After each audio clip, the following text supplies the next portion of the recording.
नाज़रीन अस्सलाम वालेकुम, आपकी खिदमत में एक नई वीडियो के साथ आपका मेज़बान हाज़िर है। नाज़रीन, मुस्लिम लीग नवाज की चहती चमची उज़्मा बुखारी को बड़ी तकलीफ है इमरान खान से और इमरान खान की अहलिया बुशरा बीबी से।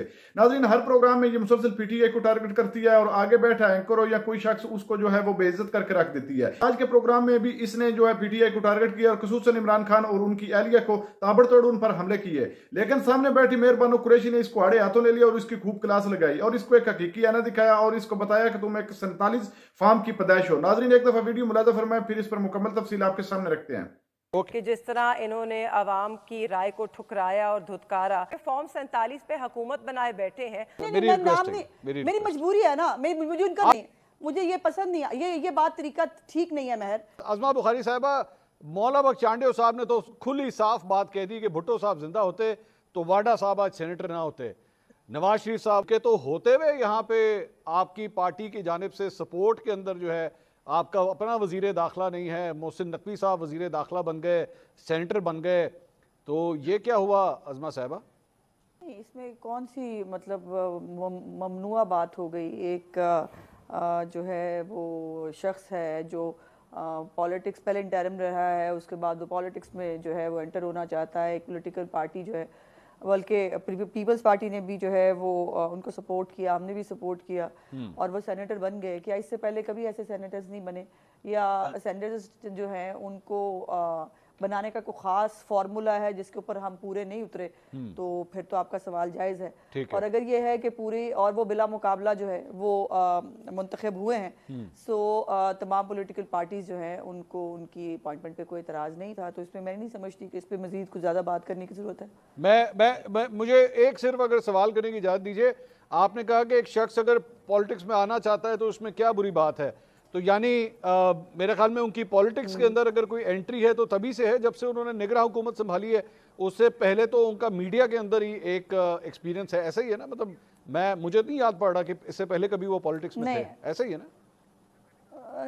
जी बिल्कुल, हाँ बिल्कुल ऐसे ही है, वो कभी नहीं थे, कभी नहीं। तो इसका मतलब है जो है वो ग्रुप से ताल्लुक था। जी बेहतर, बात तो पूरी कर लें। जी बोलिए। ग्रुप से उनका ताल्लुक था, उनको एक ऑप्शन मिली, उनको जो है वो इंटरम गवर्नमेंट के लिए जो है उनको नॉमिनेट किया गया और उन्होंने, मेरा ख्याल है कि उसके बाद यही फैसला किया और उनकी अच्छी थी, उनकी कारकर्दगी भी बेहतर थी। पंजाब के हवाले से जो मंसूबे थे उनको पूरा करने के हवाले से, और उन्होंने एक अच्छा टेन्योर अपना गुजारा। वैसे सोच रहा था अगर कभी मैंने करियर चेंज करना हो तो मेरा कोई प्रोस्पेक्ट बन सकता है कि मेरे पास कोई ऐसा रूट है कि मैं भी चंद महीनों के अंदर अगर पॉलिटिक्स में छलांग मारूं तो किसी दिन मैं पीसीबी का चेयरमैन बन जाऊं या मैं सेनेटर बन जाऊं? ये हो सकता है मेरे लिए, मुमकिन है, या आप नहीं समझते मेरे अंदर वो गुर मौजूद है? नहीं, आप उससे नहीं, आप अपने आप को अंडर एस्टिमेट कर रहे हैं, आप उससे ज्यादा आगे जा सकते हैं। आपकी माशाल्लाह हर तरफ जो है वो बहुत जय जयकार है। आपको हर पॉलिटिकल पार्टी जो है वो ओन और अडॉप्ट करना चाहती है। तो आप जिधर भी जाएंगे आपको बिल्कुल आपका दस्ते खुले हैं। ये आपने बहुत अच्छा किया, मुझे आज मेरे ये गुर बता दिए, मेरे अंदर ये सलाहियतें मौजूद है। बहुत शुक्रिया आपका। मेहरबानो साहिबा, ये आप चांडियो साहब जब बात कर रहे थे, भुट्टो साहब की एग्जाम्पल दे रहे थे, आप उस वक्त कुछ कहना चाह रही थी, आपकी बारी नहीं आ सकी, प्लीज गो हेड, फिर मैं बाद में आपसे सवाल करता हूँ। आप पहले अपनी बात कर लीजिए। जी उस पर मैं आती हूँ, मगर सबसे पहले तो बिस्मिल्लाहिर्रहमानिर्रहीम, अस्सलाम वालेकुम एंड थैंक यू। मैं इतनी लुत्फ़ अंदोज़ हुई हूँ पिछले 5 मिनट में, ये जो अल्फाज की कलाबाजियाँ जिसको लाइक वर्बल जिम्नास्टिक्स कहते हैं, वो सब देखकर बहुत मज़ा आया। So thank you to both of you. मैं जी सिर्फ ये कहना चाह रही थी, जब चांडियो साहब भुट्टो साहब की बात कर रहे थे ना, बिल्कुल उनकी बात से सहमत हूँ, मगर उनको तो खुश होना चाहिए है कि आज वही अदलिया जिस पे दबाव था तब जब भुट्टो साहब का एक जुडिशल मर्डर हुआ, हम सब इस बात को तस्लीम करते हैं, काश के तब अदलिया इसी तरह खड़ी हो जाती तो आज बहुत चीज़ें मुख्तलिफ होती। एक तो भुट्टो साहब जिंदा होते, पाकिस्तान की सियासत ही मुख्तलिफ होती, यहाँ पर सियासत में शायद मुदाखलत ही ना होती। आज आपके सामने 6 जजों का ख़त है, किस तरह उनको ज़दोकोब किया गया, किस तरह उन पर दबाव था, दबाव के ज़रिए फ़ैसले होते हैं। उन्होंने तो जो जजेस हैं डिस्ट्रिक्ट कोर्ट्स के, सेशन कोर्ट्स के, उनका भी हवाला दिया कि उन पर भी दबाव है, उन्होंने केसेस का भी हवाला दिया। तो काश कि ये सब पहले हुआ होता, हम अपने लीडरान को महफूज रख सकते, हम उनको बचा सकते, हम पाकिस्तान की सियासत को किसी फ़र्क मोड़ पर इस वक्त पाते, और हम इस वापस ये जो दायरा है जिसका सफ़र ख़त्म ही नहीं होने को है, शायद वो दायरा ख़त्म हो चुका होता, टूट चुका होता तो बहुत बेहतर होता। मगर चांडियो साहब को तो आज खुश होना चाहिए है जी, उनके लीडर ने, जुल्फ़िकार अली भुट्टो साहब शहीद ने अपनी कुर्बानी दी, और आज उनकी कुर्बानी ही रंग ला रही है ना कि अदलिया को अपने माजी पर अफसोस है कि उन्होंने 40 साल बाद एक केस खोला, और आज वही अदलिया शायद उसी केस के खुलने से मुतासर होकर कह रही है कि हम वो इतिहास दोबारा, हम वो तारीख नहीं लिखेंगे, हम एक नई तारीख लिखेंगे जहाँ पे अदलिया मजबूती से खड़ी होगी और वो अपनी आज़ादी के लिए और इंसाफ के लिए खड़ी होगी। अज़मा साहिबा, कल बड़ा अहम दिन है, कल इस सिलसिले में जो है वो पहली हेयरिंग होने जा रही है और 7 रुकनी बेंच जो है वो इसकी समाअत करेगा। अब ये वो चीज़ नहीं है, ऑब्वियसली ये तो एक फैक्ट है ना कि ये वो चीज़ नहीं है जो वज़ीर आज़म या आपकी जो वफाकी हुकूमत है वो ये चाहती थी। वो तो बेसिकली वन मैन कमीशन बनाना चाहती थी। आपको नहीं लगता कि कल जब इसकी हेयरिंग होगी सुबह 10-11 बजे जब सिलसिला शुरू होगा तो हुकूमत के लिए वहाँ से मुश्किलात शुरू हो सकती हैं? इसमें मैं आती हूँ, पहले तो मैं वो मुझे ऐसे ही मतलब बैठे बैठे ना याद आ गया, मैं बहुत इंजॉय कर रही थी महर, तो मैंने कहा कि काश जो है कलाबाजियों पर अगर खुशी होना था तो अपने उस वक्त महर जो कि नहीं थी सियासत में, इमरान खान जब बरसरे इक़्तिदार थे ना, ये उससे पहले कंटेनर पर चढ़े हुए थे, उनकी तकरीरें सुनने आपको ज़्यादा मज़ा आएगा और आपको समझ में आएगा कि वाकई कलाबाजियाँ लफ्ज़ों की कहते किसको हैं। और अगर आपने इंजॉय करना हो तो किसी वक्त वो ज़रूर देख लीजिएगा। दूसरी बात, मोहसिन रफ़ी साहब के हवाले से मुझे ऐसे ही याद आया, ऐसे इत्तेफाक कि यूसुफ बे मिर्ज़ा साहब हो या न्यूज़ 1, ऐसे नहीं, मुझे ये पसंद नहीं, ये बात तरीका ठीक नहीं है महर। आपकी हर बात पे एक सांस भी हम ऊंचा नहीं लेते कि आप अपनी बात कंप्लीट कर लें। ये आप बीच में जो गुफ्तगू फरमाती है ना, ये नामुनासिब लगता है। फिर मैं आपकी बात पे बोलने शुरू कर दूंगी, लोग हमारा मजाक उड़ाएंगे। So don't do it. साहब हो या के चैनल के जो हेड हैं, वो इमरान खान साहब की दौरे हुकूमत में वो स्पेशल असिस्टेंट थे प्राइम मिनिस्टर के। तो मैंने कहा ऐसे ही, मुझे ऐसे याद आया। अज़मा साहब, एक रिक्वेस्ट, काइंडली एक चैनल पे बैठ के दूसरे चैनल का नाम ना ले, अच्छा नहीं लगता मेरे ख्याल में, एथिकली ठीक नहीं होता।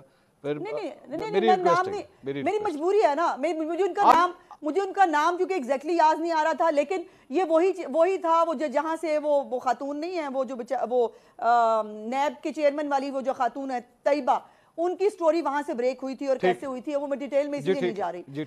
मैं सिर्फ इतनी गुजारिश करना चाहती हूँ, जहाँ तक आपके सवाल की बात है, हमारे पे किस चीज़ की परेशानियां और क्यों परेशानियां, हम पे काहे के लिए परेशानियां आएंगी। बात यह है कि अभी जो जितना खूबसूरत ईमान फरोज गुफ्तगू मैंने महर की सुनी, पहले खड़े हो जाते, फलाना हो जाता, काश हो जाता, वाकई हो जाता। जब ये जजिस कराम जो है, जब नवाज शरीफ साहब को जो है वो धड़ाधड़ सजाएं दे रहे थे, उनकी तज़ीक किया करते थे कोर्ट के अंदर, मरियम नवाज को सिर्फ ऊंचा सलाम करने पर उनकी जो है वो धमकी देते थे, इनकी बेल हम कैंसिल कर देंगे, मॉनिटरिंग जज लगते थे। उसके बाद जो है वो आमदरफ्त होती थी उनके अदालतों के बाहर से। उस वक्त तो बहुत अच्छा लग रहा था सब कुछ, उस वक्त चूंकि इमरान खान बेनिफिशरी था और वो कह रहा था बहुत अच्छा हो रहा है, बिल्कुल ठीक हो रहा है। और आज जो है वो इनको याद आ रहा है कि जजेस जो है उनका एहतराम होना चाहिए। फॉर्म 47 पे हुकूमत बनाए बैठे हैं, अब उस पे ये चाहते हैं कि मजीद ये डाके भी डालें और हम खामोश बैठे रहें और हम खामोश देखते रहें। बात 3 सीटों की सेनेट में नहीं है, बात कॉन्स्टिट्यूशनल प्रिंसिपल की है और हम उस प्रिंसिपल के साथ खड़े हैं और खड़े रहेंगे, इनको अच्छा लगे या ना लगे। ये जो हमारी मखसूस नशिस्तों का केस है, ये हम आगे इसको अपील में लेकर जा रहे हैं और उस पर डिलिबरेट होना है। अब अगर ढिठाई से और इखलाकी फुकदान की वजह से ये उन सीटों पे बज़िद बैठ जाएं और ये हमारी मखसूस नशिस्तें छीन लें आफ्टर अवाम का मैंडेट छीने के, तो उसका मैं क्या कह सकती हूँ। हर किसी का अपना ज़र्फ होता है सपोर्ट और इनकी अपनी सियासत और उसको अपना तर्ज अमल। ये जवाब देंगे जब ये वापस अवाम के पास जाएंगे वोट लेने, तो इनको उसका रद्द अमल भी नजर आ जाएगा कि जिस तरह इन्होंने अवाम की राय को ठुकराया और धुतकारा, उसका क्या रद्द अमल होगा ये भी शायद जानते हैं। ये अवाम में जाने से कासिर हैं इस वक्त। उस पे हमारा मौक़िफ़ बिल्कुल दो टोक है। अगर आप इजाजत दें, ये मैं कहके की वजह सुन लूं आज़मा बुखारी साहब, ये क्यों ये कहका लगा रही हैं आप? क्या क्या ऐसी कौन सी बात होगी?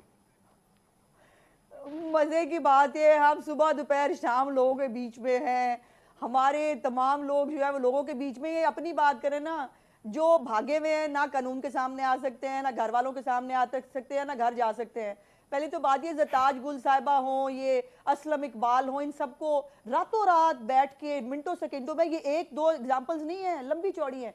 कौन सी अदालत में पेश हुए जी? उसके बाद पिशावर हाईकोर्ट से फांसी जमानत दी ना, केस लाहौर में है, पंजाब में है, जाते पिशावर में है, वहां से ले ली फांसी जमानत, चले ले ली, जैसे भी ले ली। ज़रताज गुल बेटी को पानी पिलाओ, उसको यहाँ छोड़ के आओ, वहां छोड़ के आओ। ज़रताज गुल साहबा बताना पसंद फरमाएंगी कि वो कौन सी अदालत में पेश हुई है उसके बाद हिफाजती जमानत लेने के बाद? उन्होंने कहा कौन से कानून के सामने अपने आप को सरेंडर किया? पहली बात। दूसरी बात यह है कि ये जो अभी अजीब बात यह है कि अगर मेरी बहन को पता हो कि डिटाई और इखलाकी, पता नहीं क्या लफ्ज़ इन्होंने इस्तेमाल किया था, मुझे इस वक्त याद नहीं, उसकी सही एग्जाम्पल पीटीआई है। क्योंकि हम कैसे इजाज़त दे दें, हम कैसे किस तरह सीटें मिल सकती हैं? बाजी ये कोई आपके घर की कोई राशन की चीज़ तो नहीं है ना कि आपकी इजाज़त के साथ इस्तेमाल होगी। उसने आपका बल्ले का निशान लिया, उसके बाद जो है ये फैसला हुआ कि आपने खुद लिख के दिया सुन्नी इत्तेहादी काउंसिल ने, इत्तेहाद काउंसिल ने, कि जी हमने इलेक्शन ही नहीं लड़ा। और उसके बाद वही प्यारी फेवरेट पिशावर हाईकोर्ट, वो लार्जर बेंच बैठ के कहता है कि जी ये सीटें इनकी बनती नहीं है बिकॉज इन्होंने इलेक्शन नहीं लड़ा, और ये जो सुन्नी इत्तेहाद काउंसिल है इनको ये सीटें नहीं मिल सकती। अब उसके ऊपर इनकी इजाजत चाहिए हमें। इनको ये गलत फहमी कैसे हो जाती है? मुझे ये समझ नहीं आता कि ये अबव द लॉ है, जो ये कहेंगे वो लॉ है, जो ये समझेंगे वो लॉ है, और जो ये कहेंगे वो इम्प्लीमेंट होगा।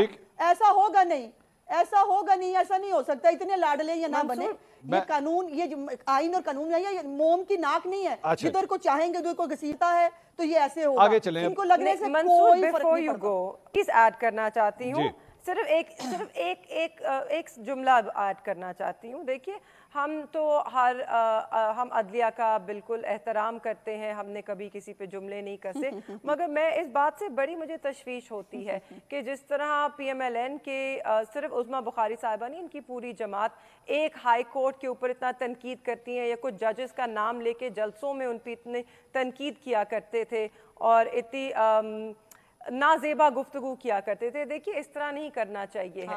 ये वही अदलिया है, आप क्यों भूलते हैं, जिन्होंने 50 रुपए के स्टैम्प पेपर पे एक सजा याफ्ता मियाँ साहब को जाने दिया, एक सजा याफ्ता मरियम बीबी को उनके वालिद की अयादत करने के लिए इसी अदलिया ने इजाजत दी थी जाने की। हालांकि कोई इस तरह का जवाज नहीं था, कोई इस तरह की मिसाल नहीं थी तारीख में। चले मैं आगे अदलिया है, मगर जब वो आपके लिए अच्छा करे तो वो अच्छी है, जब वो आइन और कानून के मुताबिक फैसले करे जो आपको पसंद ना आए तो तब आप उन पे। अब मुझे इजाजत दीजिए। इमरान खान साहब भी अरेस्ट भी नहीं हुए थे, ये जहर देने की स्टोरी उन्होंने उस वक्त भी कहनी शुरू कर दी थी। अगर आपको याद हो, जब वो कौम से खिताब किया करते थे ना बैठ के जमान पार्क में, तब उन्होंने तब भी कह दिया था। पहले उन्होंने कहा मेरी सुपारी दी गई है, मुझे मारने लगे हैं, फिर उन्होंने कहा मुझ पे गोलियां चलाई गई, फिर उन्होंने कहा मुझे जहर देने की जो है वो साजिश की जाएगी, जिसको मेरे ख्याल शेख रशीद साहब ने भी एक आधी दफा उस वक्त शायद उसको इंडोर्स भी किया कि हाँ हाँ मुझे भी उन्होंने बताया कि ऐसा कुछ होगा। तो ये स्टोरियां तो वो बहुत पहले से सुना रहे हैं। वो जब अपने घर में थे वो तब भी कह रहे थे मुझे जहर देने की कोशिश की जा रही है। ये अजीबो गरीब ना, मुझे लगता है कि शायद थोड़ा ना ट्रॉमा में है दोनों, बुशरा बीबी साहिबा भी और इमरान खान साहब भी। उन्होंने शायद, अभी तो बुशरा बीबी साहिबा माशाल्लाह अपने बेडरूम में होती हैं, बनी गाला में शहद भी खाती हैं और वहाँ पर जो है वो अपनी मर्जी की बाथरूम में भी जाती हैं। वो मरियम नवाजी थी जो L शेप का एक ही बाथरूम था हवालात के अंदर ही, जिसके ऊपर दुपट्टा डाल के वो चादर डाल के वो बाथरूम इस्तेमाल किया करती। तो उनके सामने कैमरा लगा हुआ था। इमरान खान की जेल देखने के लिए तो एक जज साहब फौरन पहुंच गए थे कुछ दिनों के अंदर। अज़मा साहिबा यहाँ पे तो अज़मा साहिबा, लेकिन बुशरा बीबी तो अज़मा साहिबा बुशरा बीबी की जानिब से तो पिटीशन दायर हुई है कि जनाब भेजें मुझे अडयाला, मैंने नहीं रहना बनी गाला, तो आप भेज दें, अगर इतना मसला आप भेजें उनको वहां पे। बिल्कुल, बहुत अच्छी बात। बिल्कुल ये देखिए, ये अदालत फैसला कर लेगी कि क्या करना है। एक और इमरान खान साहब ने अभी पिछली दफा जो पेश हुई उसमें उन्होंने कहा मैं बिल्कुल बाहर जाना नहीं चाहता, मेरी जान जेल में ज्यादा महफूज है। ठीक है, अब वो फरमा रहे हैं मेरी जान जेल में ज्यादा महफूज है, जो 9 मई के मतलूब भी हैं, जो बहुत सारे जो जिनके जराइम के ऊपर जो सजा काट रहे हैं, वो कह रहे हैं मेरी जान बहुत महफूज है अडयाला जेल में। बुशरा बीबी साहिबा अपने घर में अपने बेडरूम में बैठी हैं और वो कह रही है मेरी जान को बड़ा खतरा है, पहले फैसला तो कर लें कि इन्होंने करना क्या, खतरा है भी है कि नहीं। अब जहां तक खान साहब का सवाल है और जहां तक बाकी इन्होंने जो गुफ्तगू की उसका सवाल है, तो सबसे पहले तो बुशरा बीबी अपनी मर्जी से तो है ही नहीं बनी गाला में। अडियाला जेल जो कि पंजाब हुकूमत के नीचे आता है, उन्होंने खुद उन्हें मुंतकिल किया बनी गाला ये कह के कि हमारे पास जगह नहीं है। मगर कल 2 दिन पहले जो हाईकोर्ट में रिपोर्ट दायर की गई है, बुशरा बीबी की कैद के बाद, उनकी सज़ा के बाद कोई 40 या 40 से 141 जो औरतें हैं, 141 खवातीन की जगह तो इनको मिल गई, तो एक बुशरा बीबी के लिए इनको जगह नहीं मिली। अगेन इससे इनकी संजीदगी और इनकी नीयत जाहिर होती है, जो आज इनकी गुफ्तगू में भी छलक रही है, इनकी नीयत। उसके बाद जहां तक the boy who cried wolf अगर आप बात करें कि शेर आया, तो आपके सामने है शेर किस तरह आया पंजाब में, मगर आपके सामने ये भी है कि इमरान खान साहब पे कातलाना हमला हुआ, कि आप इससे पीछे हटेंगे कि कातलाना हमला नहीं हुआ। अच्छा, मैं पे गोलियां चलाई, जल्दी से जवाब देना है। जुडिशल कॉम्प्लेक्स में जो हुआ ये सब हुआ, तो ये सिर्फ हवा में बातें नहीं है, ये बहुत सीरियस खदशात हैं और हम देख चुके हैं इनके मंजर। जल्दी से, तो ये किस किस्म की गुफ्तगू? जल्दी से अज़मा साहिबा, बी क्विक बोलें, जल्दी से बोलें। जी हम जब ये अडियाला में मोहतरमा जो है वो अडियाला से बनी गाला गई थी, हम उस वक्त हुकूमत में नहीं थे। सुना है मैंने 2-2.5 घंटे जो सुपरिटेंडेंट जो जेल है उनके कमरे में बैठकर बुशरा बीबी साहबा किसको फ़ोन कर रही थी, किससे क्या बातें कर रही थी, और उसके बाद बनी गाना जाने का फैसला कैसे हुआ। मेरे ख्याल है बुशरा बीबी साहबा को तो ज़्यादा पता होगा, उनसे किसी वक्त जो है मुनासिब वक्त में पूछ लीजिएगा, वो बता देंगे आप। ठीक। नाज़रीन, आपने वीडियो मुलाज़ा फरमाई। नाज़रीन, इस तरह की लोटियों को कोई असर तो नहीं होता, तकरीबन हर प्रोग्राम में इसकी बेइज्जती होती है, इसकी चतरोल होती है, लेकिन इसको कोई फर्क नहीं पड़ता। आने वाले प्रोग्राम में भी इसकी जुबान उसी कैंची की तरह ही चलती है, इसको कोई थोड़ा सा भी फर्क नहीं पड़ता। लेकिन आज मेहरबान कुरैशी ने इसको हकीकी आना दिखाया है। नाज़रीन, मुस्लिम लीग नवाज की आदत बन चुकी है और इनके अंदर सिर्फ एक ही बात इसी वक्त चल रही है, पहले भी यही चल रही थी कि PTI को टारगेट करना, इमरान खान पर ताबड़तोड़ हमले करने, इमरान खान की अहलिया पर ताबड़तोड़ हमले करने। इसके सिवा ना इनका कोई मंशूर है, हत्ता कि इन लोगों को तो शर्म भी नहीं आती कि हमें अवाम ने रिजेक्ट कर दिया है। हम 149 फार्म के जरिए कौम पर मुसल्लत हुए हैं, वाज़ेह धांधली इन्होंने की है, अवाम ने तो इनको एक बुरी तरह शिकस्त दी है, लेकिन इनको शर्म नहीं आती, फिर भी आपने कैद और अपनी पार्टी की चापलूसी में लगे रहते हैं। नाज़रीन, उज़मा बुखारी की तो क्या ही बात है, जिंदगी में इसने कभी भी अपनी जुबान से सच्चा लफ्ज़ नहीं निकाला है। हमेशा आपने कैद और अपनी क़यादत की जो है वह चापलूसी में लगी रहती है और मुसलसल PTI को टारगेट करती रहती है। नाज़रीन, इसमें थोड़ी सी हया नहीं है, औरत होने के हया कर लेता है, वो भी इसमें नहीं है। मुसलसल चाहे आगे मर्द हज़रात कोई भी जो है, जिस तरह मेहरबान कुरैशी थी, लेकिन ये बात नहीं आती। कोई शख्स जब थोड़ी सी बात करने की कोशिश करता है तो आगे से ऐसे जैसे तुम हदीस सुना रही हो,